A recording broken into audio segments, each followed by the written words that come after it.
욥기 3장 1절에서 10절 말씀까지 보겠습니다. 욥기 3장 1절에서 10절입니다. 이렇게 봉독하겠습니다. 그 후에 욥이 입을 열어 자기의 생일을 저주하니라.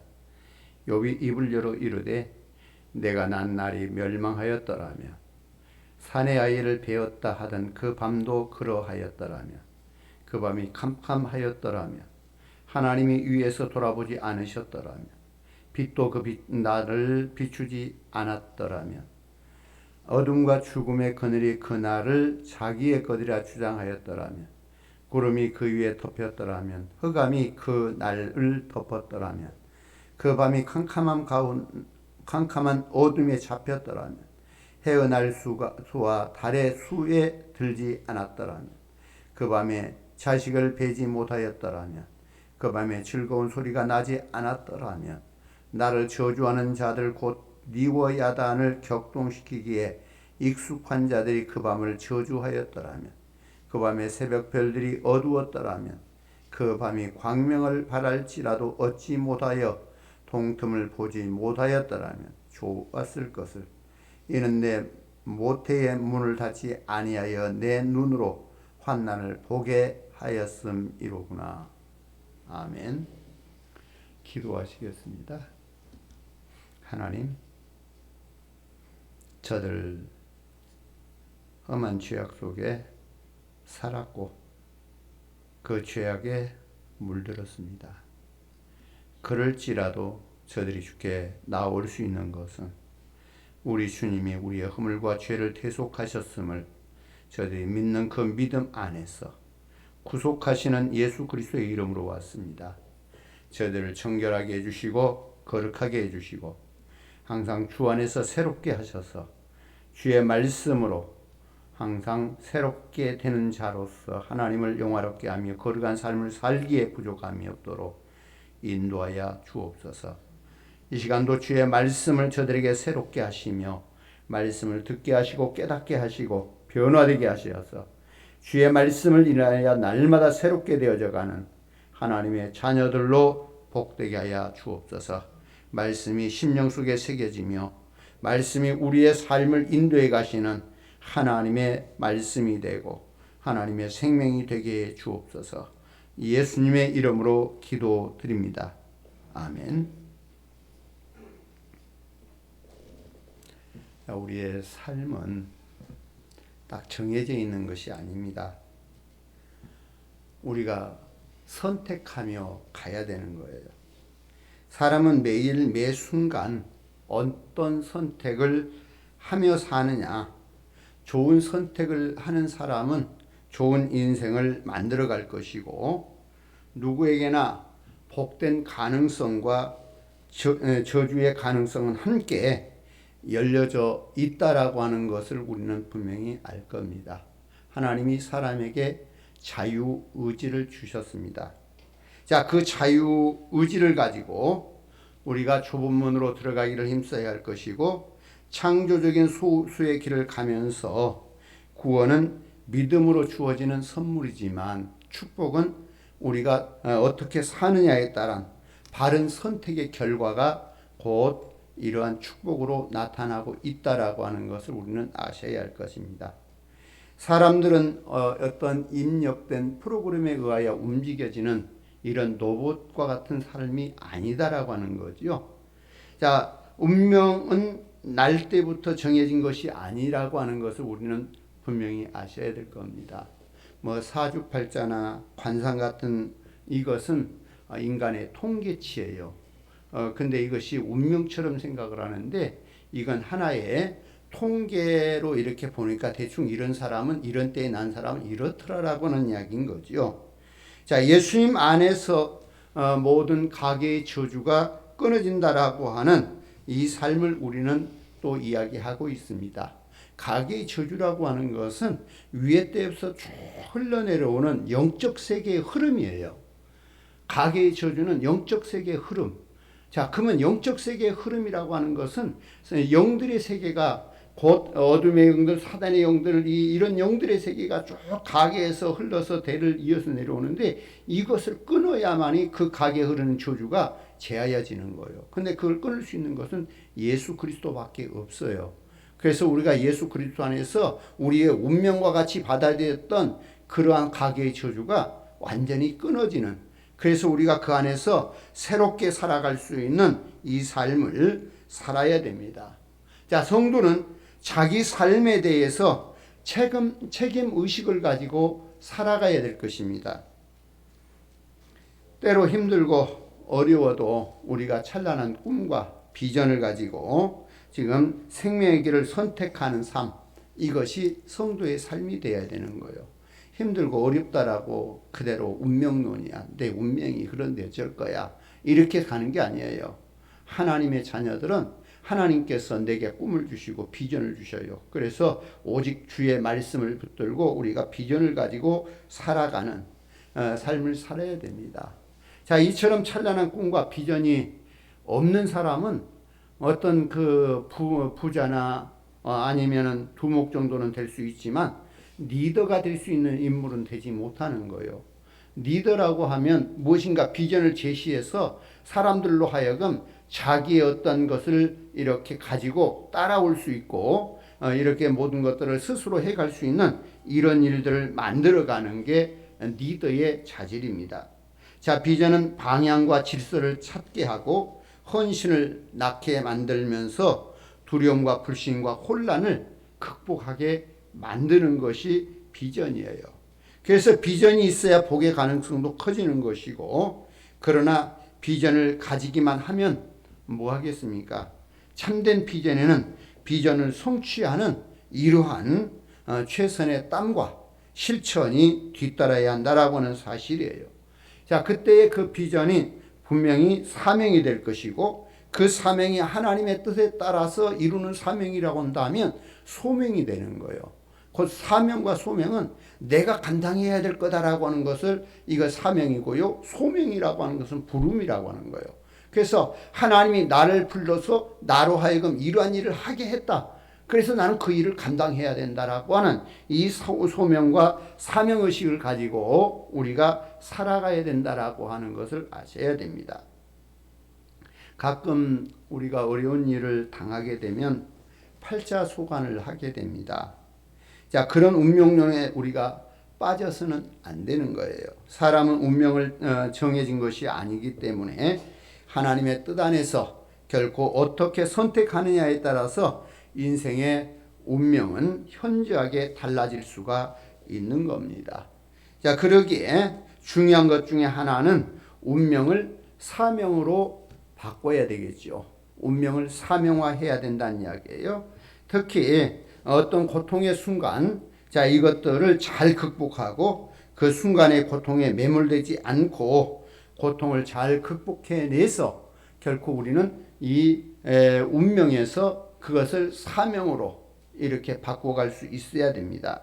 자, 그러기 위해서 어떻게 해야 되냐? 사람을 너무 믿지 말아야 되는 거예요. 사람을 너무 믿지 말라. 자, 어느 날 동방의 의인인 거부 욥이 하나님의 허락을 받아서 이렇게 사탄이 시험을 하는 큰 고난을 가져왔다라고 하는 이야기예요.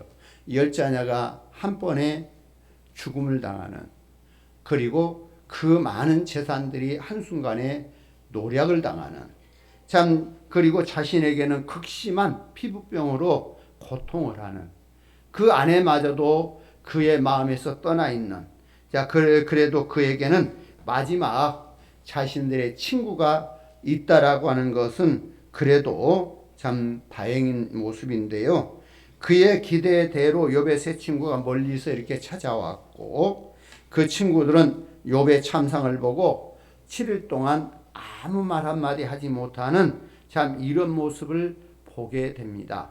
참 무거운 고난의 짐을 진 자에게 가볍고 그러한 말로 충고하는, 고난은 그러한 말들은 어떻게 보면 고난을 가중시킬 수 있어요. 아주 그 고난 속에 있는 자에게 어떤 말이 그를 위로하는 게 아니에요. 그와 같은 마음으로 같이 아파해 주는 이것만이 위로가 되는 거예요. 그래서 이 세 친구가 결국 찾아와서 7일 동안 아무 말 못하고 있었던 것은 어찌 보면은 그의 참상을 가지고 인간의 말로 표현할 수 없기에 그저 같은 마음으로 아파하고 있는 이것을 우리가 보게 됩니다. 참 어찌 보면은 참 위로가 됐겠지요. 근데 3장은 2장에서와는 좀 달라요.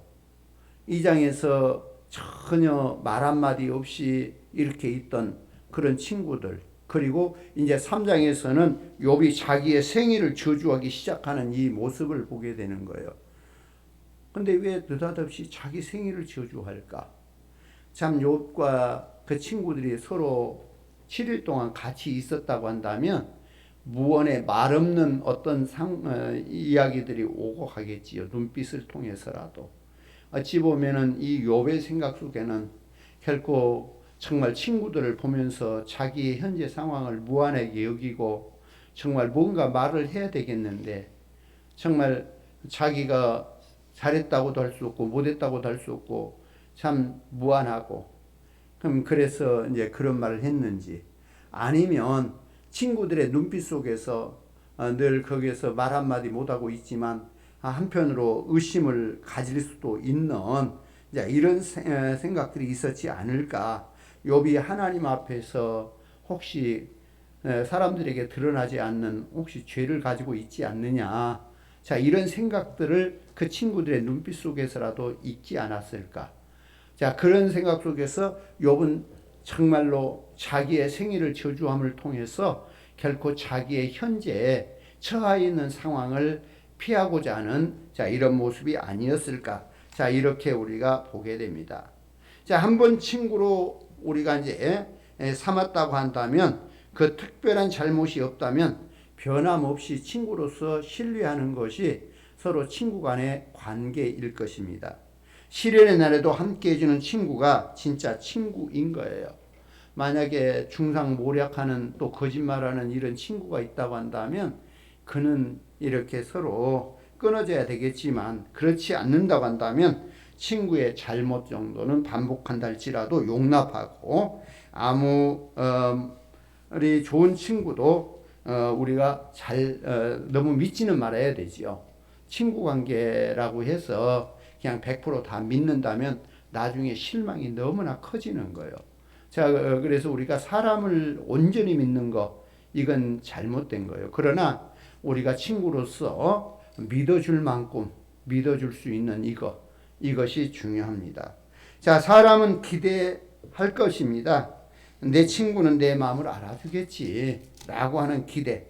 때로는 친구는 부모나 형제보다도 더 자기 마음을 알아준다라고 이렇게 사람들이 생각을 합니다. 그러나 마음을 알아주고 마음이 통한다고 해서 너무 친구를 의지하지 말아야 되는 거예요.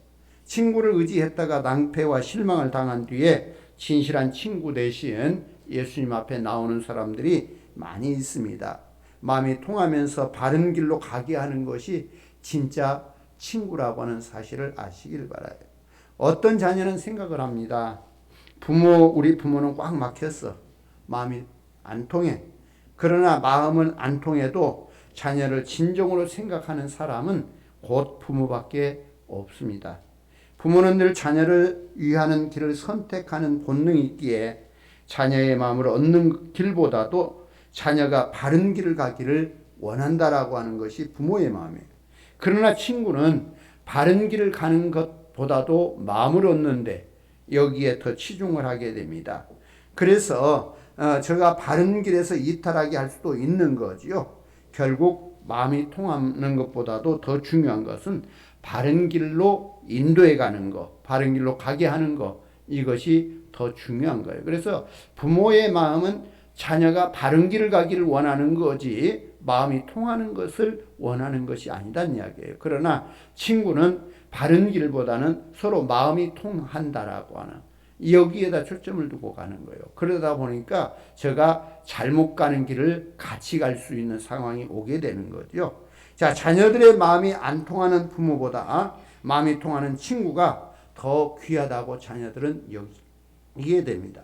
그러나 세월이 지나도 마음이 안 통하는 부모는 여전히 자기 편에 있는 거죠. 마음이 통하는 친구는 언제든지 서로 이권이 좀 달라지면 남의 편으로 서버리는 거예요. 친구는 마음이 통한다라고 했는데 어떠한 이권이 되면 남의 편에 서 있는, 그러나 부모는 마음이 안 통할지라도 언제나 자기 편이 되어주는 이런 모습을 우리가 보게 됩니다.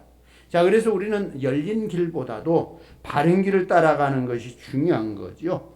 최고의 친구는 부모의 마음을 가진 친구이고, 그러므로 친구를 믿어주되 친구조차도 너무 믿지 말아야 되는, 자, 이러한 것이죠. 기대가 크면 클수록 실망이 크게 되는 거죠. 그래서 우리는 오직 주님만 바라보는 이 삶을 우리가 살아야 된다라고 하는 것을 오늘 말씀을 우리가 보면서 볼 수 있기를 바랍니다.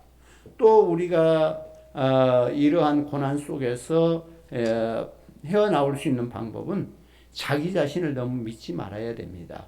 사람들은 자기 자신을 너무 믿어요. 그래서 자기 자신에게 실망을 하거든요. 욥이 자기 생애를 저주할 때 어떻게 그 저주를 하고 있는가? 왜 저주를 했을까?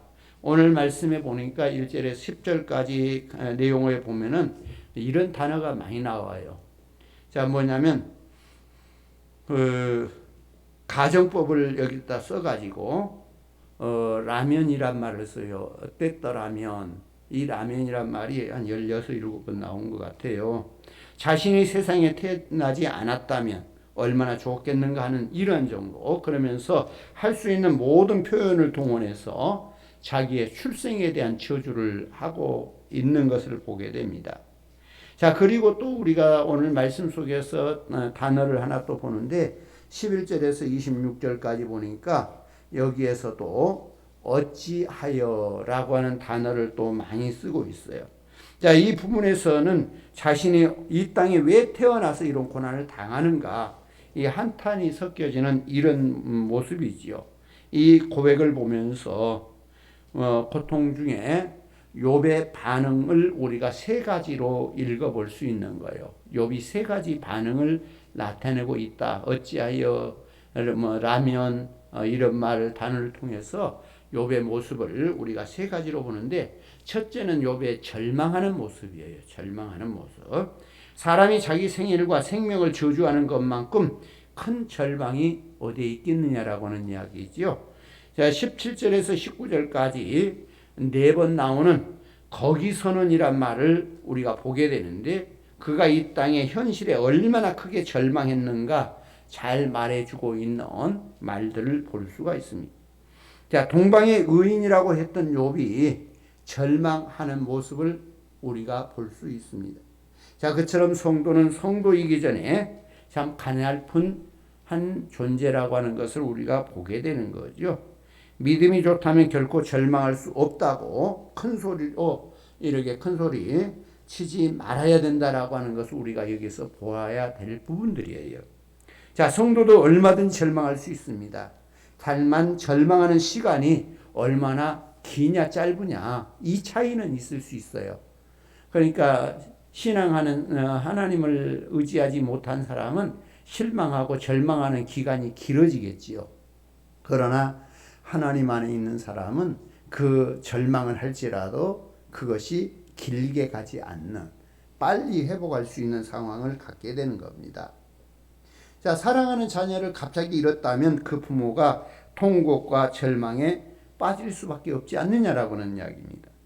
땀과 기도로 키운 사업이 부도가 나면 낙심하지 않을 수 없는, 자, 사람들을 낙심하지 않을 사람이 있겠냐 이거죠.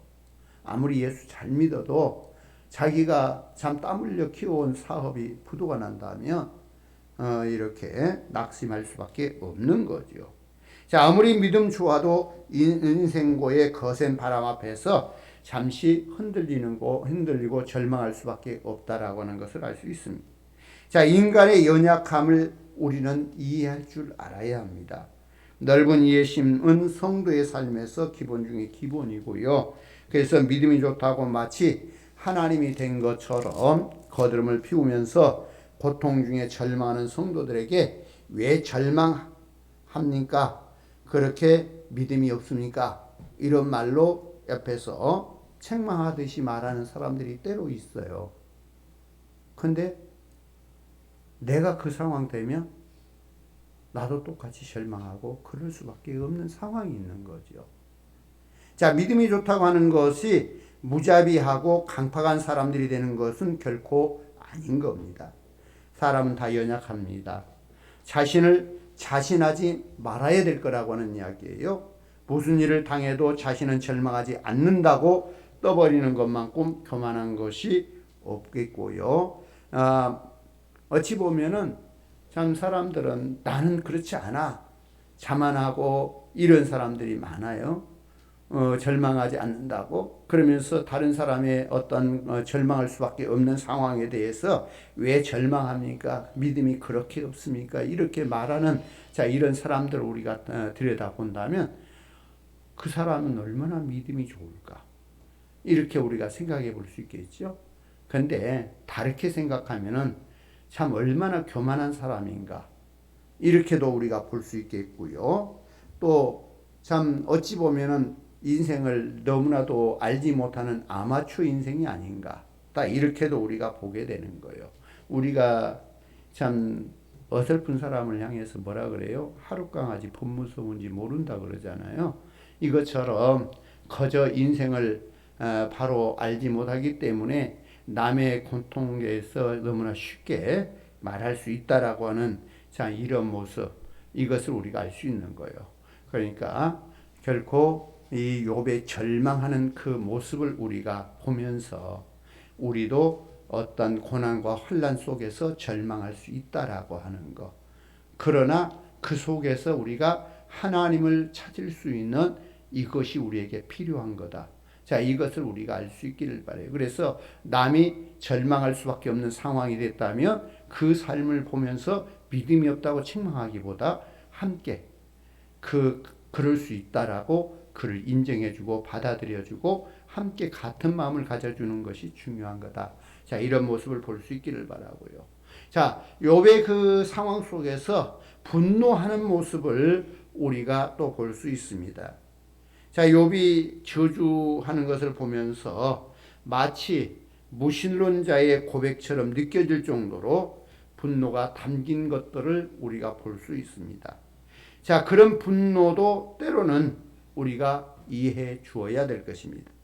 욥이 자기가 왜 비참한 고난을 당해야 하는지 전혀 이유를 찾을 수 없었기 때문에 잠깐 반항적인 분노를 표출하지 않았는가 이렇게 봐지는 거죠. 자, 그 모습을 믿음이 없는 행위라고 정죄하지 말아야 될 거예요.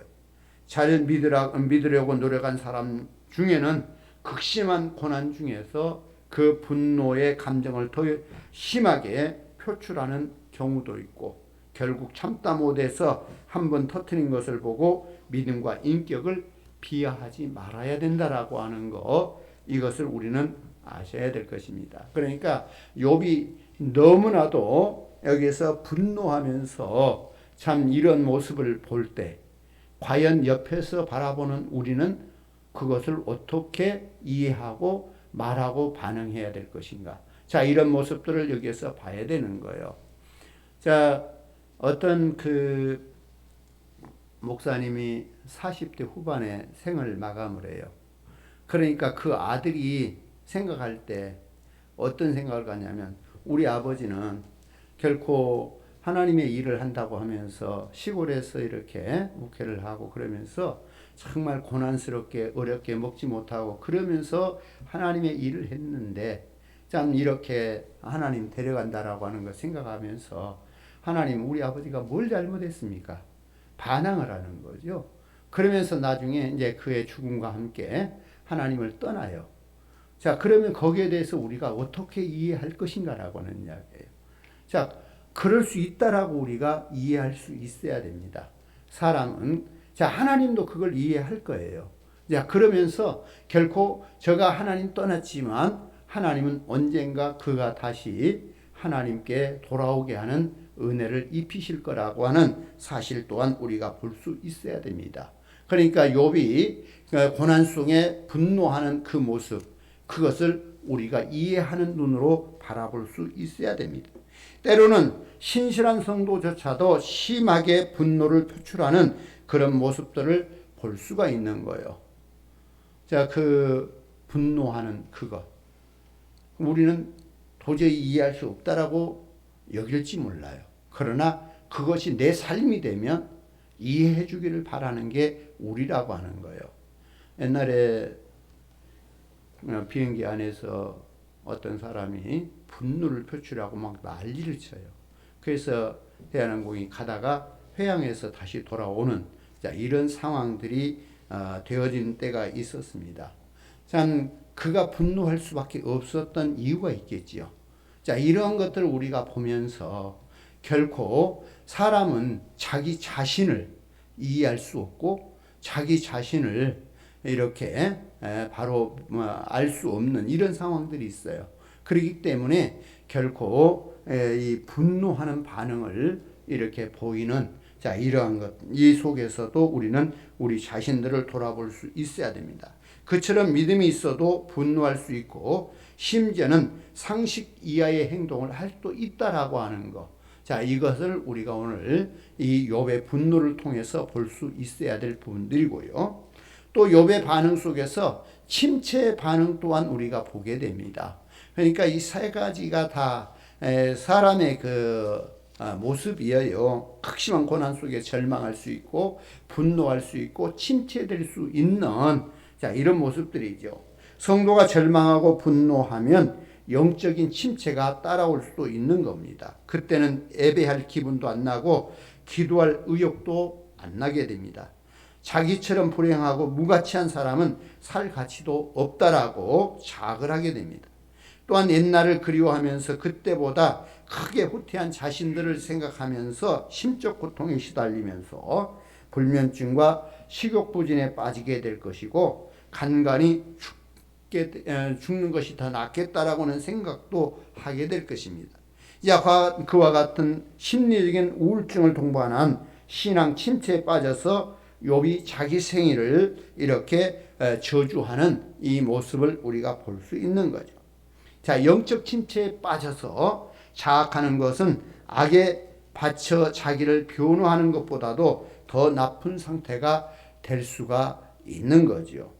그래서 하나님은 욥의 세 친구와 심하게 변론하는 상황들을 이렇게 가능하도록 만드셨다라고 하는 사실을 볼 수가 있는 거예요. 그러니까 지금 욥이 자학을 하는 것처럼 이 분노하고 절망하고 정말 침체에 빠지는 이 속에 그대로 놔둔다면 그는 뭐가 되겠어요? 자기 혼자서 그러다가 결코 감당 못하고 죽을 수 있어요. 그러나 지금 상황은 어디로 가요? 이제 이렇게 하니까 욥의 세 친구가 저에게 이제 공격적으로 이제 문제를 제기를 하고 그러면 또 욥은 자기는 그것이 아니다라고 또 반응을 하고 이 서로의 이런 상황 속에서 다시 한번 욥이 자기를 생각하라는 거죠.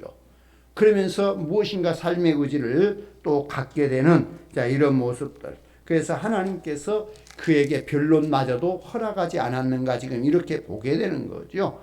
사람은 극심한 극점을 통과해서 고통의 극점을 통과한 후에 다시 하나님을 바라보게 하신다라고 하는 것을 알 수 있는 거죠.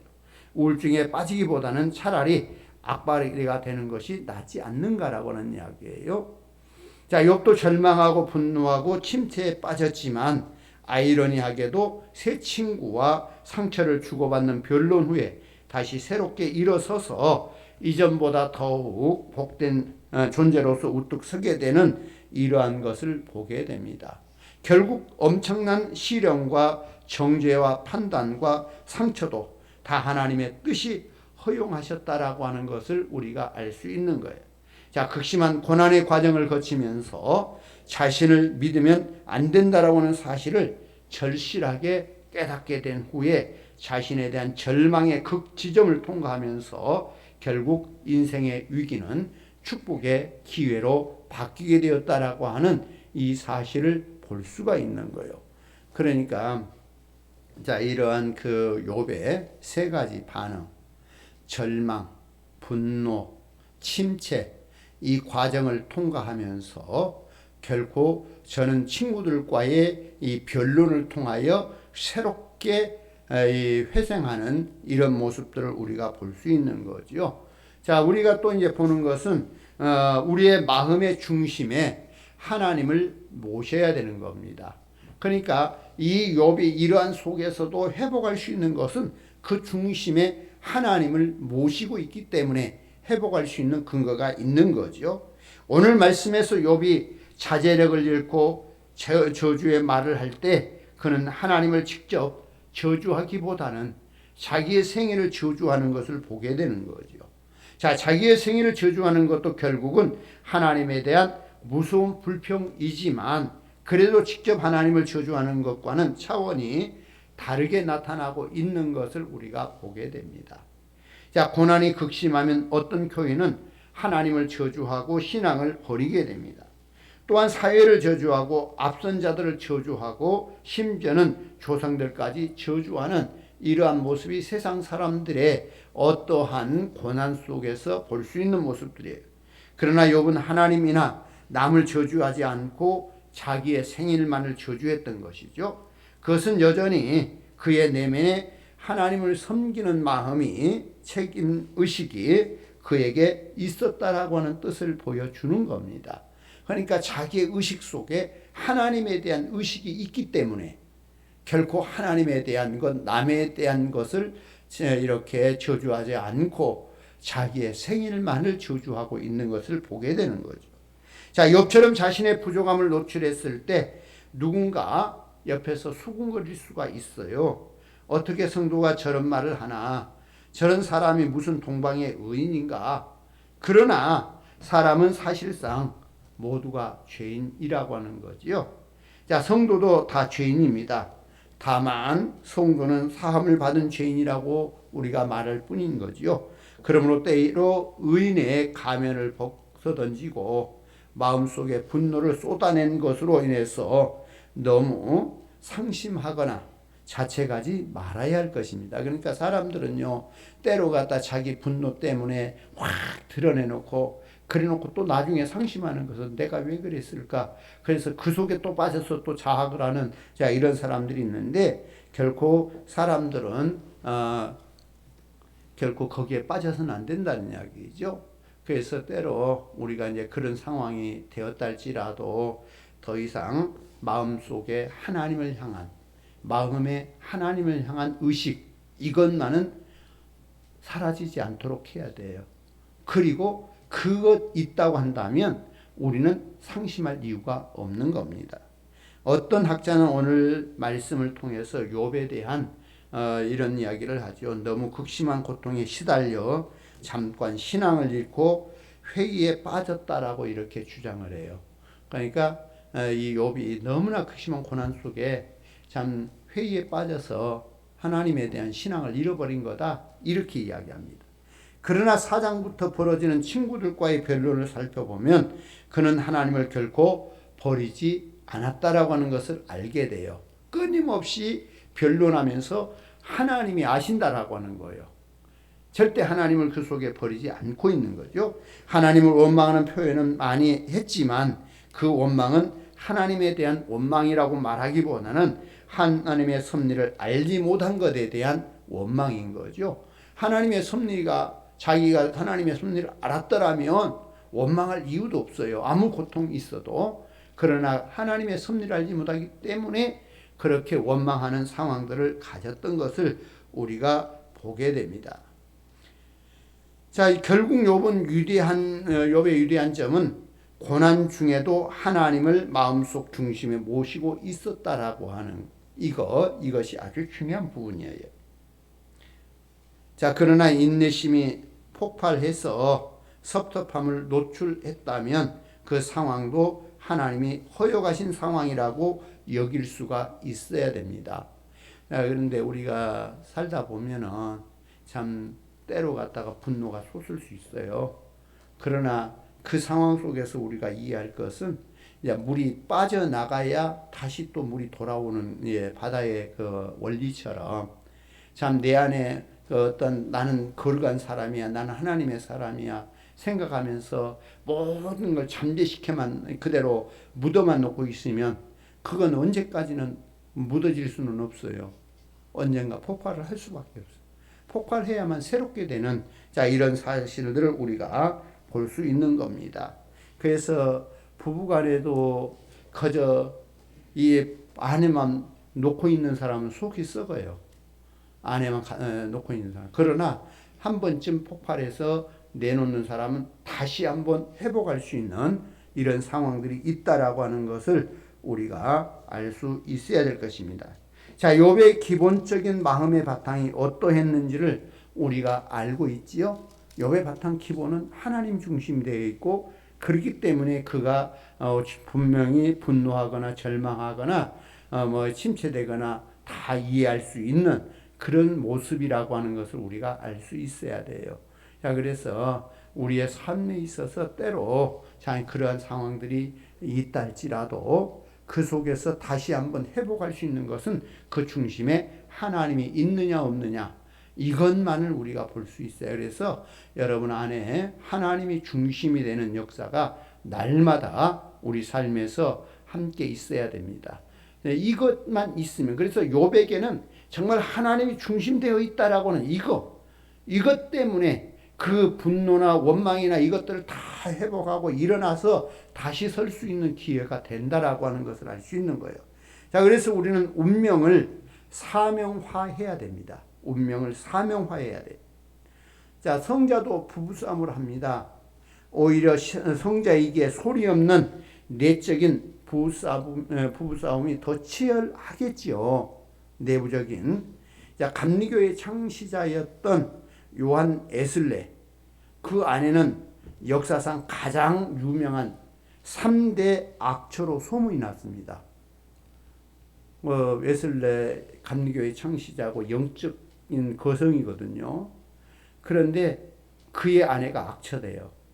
세계 악처, 3대 악처돼요. 그러면 그것을 우리가 어떻게 이해할 수 있겠어요?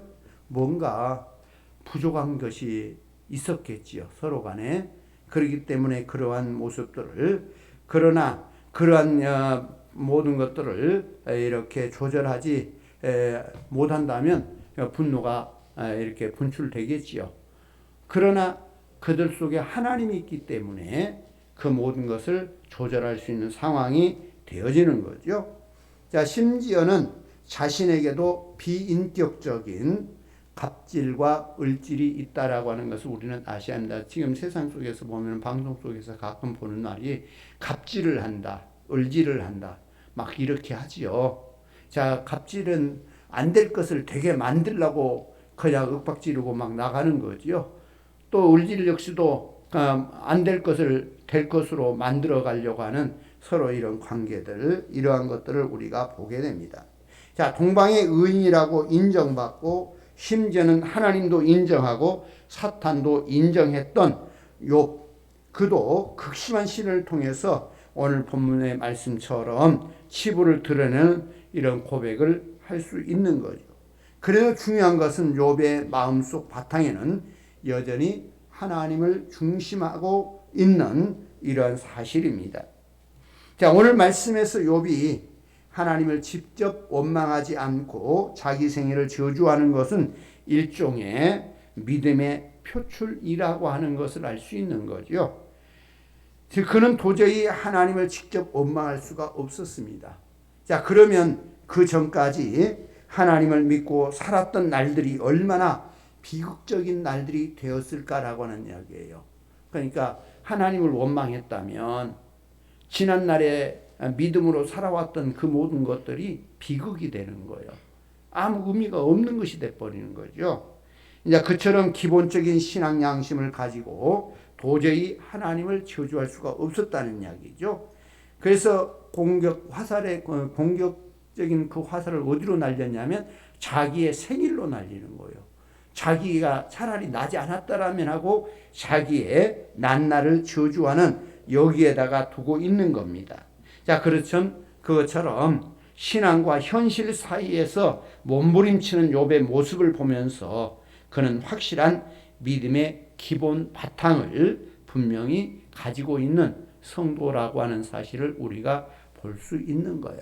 그러니까 하나님의 자녀들에게 이 하나님이 중심이 되는 이것만 있으면 현실에 나타나는 어떤 분노나 어떤 고난이나 어떤 문제도 거기에서 머물 수 없다는 거죠. 해결될 수밖에 없는 거라고 하는 사실을 알 수 있는 겁니다. 자, 성도는 성도의 몸부림을 인정해 주어야 합니다. 하나님도 성도의 몸부림을 이해할 것입니다. 자, 중요한 것은 마음의 중심에 하나님을 모시고 모든 상황에 하나님이 선하신 손길이 있다라고 믿는 그것입니다. 자, 이유를 알 수 있는 고통스러운 상황도 결국은 최종적으로 그 선을 위해서 하나님이 허용하신 상황이라고 하는 거. 그러니까 이유를 알 수 없는 이런 고난이 왔어요. 그러나 그것도 그냥 이룬 게 아니고 하나님의 선한 뜻이 있다라고 하는 이야기예요. 자, 그러므로 넉넉한 믿음과 마음으로 그 상황을 받아들이고 그 상황 속에 있는 하나님의 선한 손길을 우리가 기억할 수 있어야 된다라고 하는 겁니다. 그러니까 우리에게 찾아오는 고난들은 어떤 고난이든지 하나님의 뜻이 담겼다라고 하는 이야기예요. 그래서 우리는 하나님이 우리 안에 중심에 있으면 그 고난 속에서도 분명히 해결할 수 있는 상황이 있는 것이다. 자, 이런 상황을 보게 됩니다. 자, 삶을 어떤 측면에서 선택해 보느냐에 따라서 현저하게 그 상황들은 달라지는 거예요. 때로는 다수의 대중보다도 그 소수의 인물이 더 큰 일을 할 수 있는 것이고요. 그래서 사람은 사명이 있는 만큼 강해지는 겁니다. 그러므로 살아있는 한 최후의 순간까지 우리는 자기의 사명을 느낄 줄 아는, 자, 그 사실을 가지고 우리가 살아가야 되겠죠. 그러니까 하나님 앞에 살아가는 사람은 자기에게 주어진 사명, 이 사명을 깨닫고 살아가야 된다는 이야기예요. 살다 보면 때로 알 수 없는 고통이 다가옵니다. 그때는 실패와 고통이 마치 운명처럼 느껴질 겁니다. 그때 운명론에 빠지면 삶은 저주가 되어버리지만 반대로 거기에서 하나님의 선하신 뜻이 분명히 있다라고 생각하면서 그걸 운명이 아니라 사명화한다면 축복이 되어지는 것입니다. 자, 욥은 고통 중에 신음하면서도 운명을 사명화했다라고 하는 사실을 보게 되는 거죠. 그랬을 때 하나님께서 갑절의 복을 주셨다라고 하는 것을 알 수가 있는 겁니다. 그래서 오늘 우리 성도님들이 말씀을 기억하면서 욥의 고난을 생각하면서 욥이 인간적인 모습 속으로는 절망할 수밖에 없었고 분노할 수밖에 없었고 침체될 수밖에 없었다라고 하는 인간적 모습을 우리가 보았습니다. 그러나 그것을 회복할 수 있었던 것은 저가 하나님에 대한 원망이나 하나님에 대한 저주라기보다는 자기 생일에 대한 저주를 하면서 자기 분노를 표출하기는 했지만 중심에 하나님이 있었기 때문에 결코 회복할 수 있는 상황이 있었다라고 하는 것을 우리가 알고, 하나님이 있는 자는 우리 인생에 찾아오는 모든 고난과 모든 것들을 운명으로 받아들이지 않고 사명으로 우리가 깨닫게 되는, 그래서 운명으로 받아들이면 거기에서 그대로 좌절하고 머물러 버릴 수밖에 없고 멸하여질 수밖에 없지만, 사명으로 받아들이는 사람은 그 속에서 하나님의 뜻을 발견할 것이고 회복하게 될 겁니다. 그러면 하나님께서 새로운 하나님의 복을 베풀어 주실 거라고는 사실이에요. 그래서 오늘 우리 성도님들이 여러분 안에 있는 모든 어려움이나 고난이나 이런 것들도 운명으로 처리하지 말고 하나님이 계시는 그 안에서 하나님의 뜻을 바라보면서 사명화할 수 있는 이 삶이 되기를 주의 이름으로 축원합니다. 기도하겠습니다. 하나님 감사합니다. 우리를 하나님의 자녀 삼으시고 하나님이 지금까지 인도해 오셨습니다. 하나님 안에서 우리에게 축복이 주어질 수 있지만 때로 고난과 환난이 올 수도 있습니다. 그러나 그 고난과 환난을 인하여 하나님은 잃어버리지 않게 하시고 결코 하나님 안에서 이 모든 것을 운명으로 처리하지 않고 사명으로 여겨서 하나님의 뜻을 구하고 하나님의 뜻 앞에 새롭게 회복할 수 있는 은혜가 우리의 삶에 넘치게 하여 주옵소서. 우리 하나님 주 되시오니 저들을 다스려 주시고 주의 은혜로 충만하게 하옵소서. 모든 것 주께 맡기올 때에 예수님의 이름으로 기도드립니다. 아멘. 지금은 우리 주 예수 그리스도의 은혜와 하나님 아버지의 무한하신 사랑하심과 성령의 감동 감화 동행 역사하심이 우리 앞에 있는 모든 일들을 하나님의 중심하에서 운명으로 보지 않고 사명으로 여겨 살기를 원하는 모든 주의 자녀들 머리 위에 저들의 삶 위에 또한 가정과 자녀와 나라와 민족과 세계 열방 가운데 영원히 함께 계시옵기를 간절히 축원하옵나이다. 아멘.